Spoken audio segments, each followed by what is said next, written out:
I think that there are a lot of questions that we justifiably have, and we want answers because if the FBI can do this to President Donald Trump, they can do it to you, and the American people know that. All right. Think about this. If this is what they're able to do to the former president of the United States, think about what they could do to you, to anybody in America.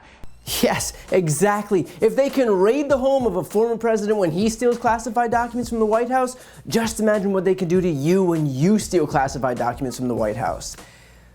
They can also raid your home.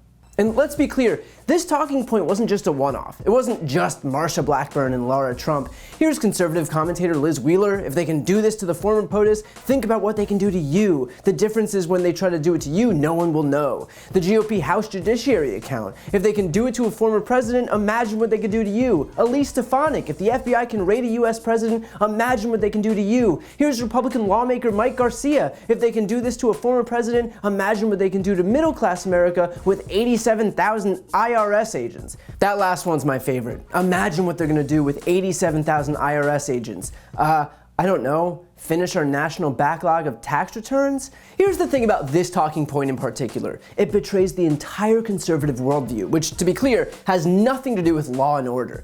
They believe to their core that Trump is above the law. That's why they're losing their minds. Listen to exactly what they're saying. If they can do this to the former president, suggesting that he, of all people, should clearly have some type of immunity from prosecution. Clearly, he shouldn't be subjected to the same laws that bind everyone else. If they can hold to account the one guy who we've all decided can commit crimes with impunity, then maybe, just maybe, the standard of equal justice applies.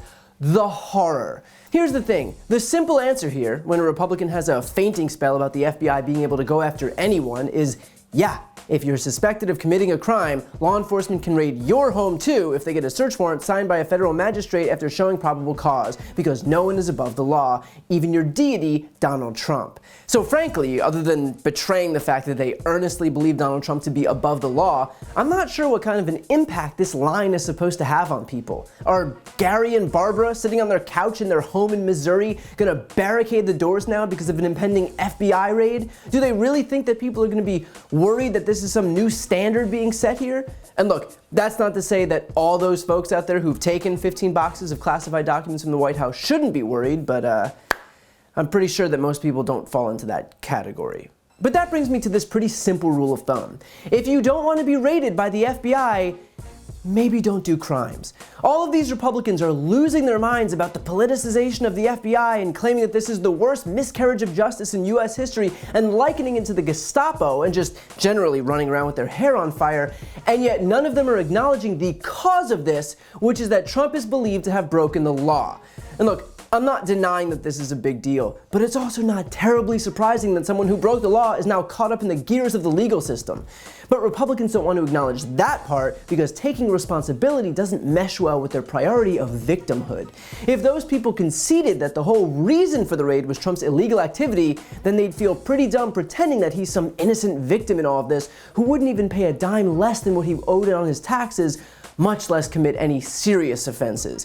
And so instead, they leave that part out and they pretend that Trump is the victim. They pretend that Biden's trying to take down Trump ahead of 2024. They pretend that Democrats are afraid of his candidacy. They pretend that this is the weaponization of the Justice Department. They pretend that this is political retribution for January 6th, all to distract you from the only real answer here.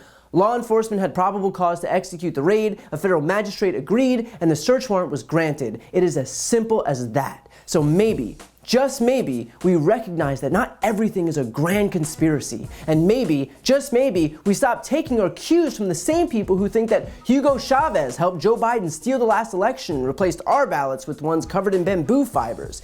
The conspiracy theorists will always conjure up a brand new absurd excuse, so long as it's not the one excuse that's inconvenient for them.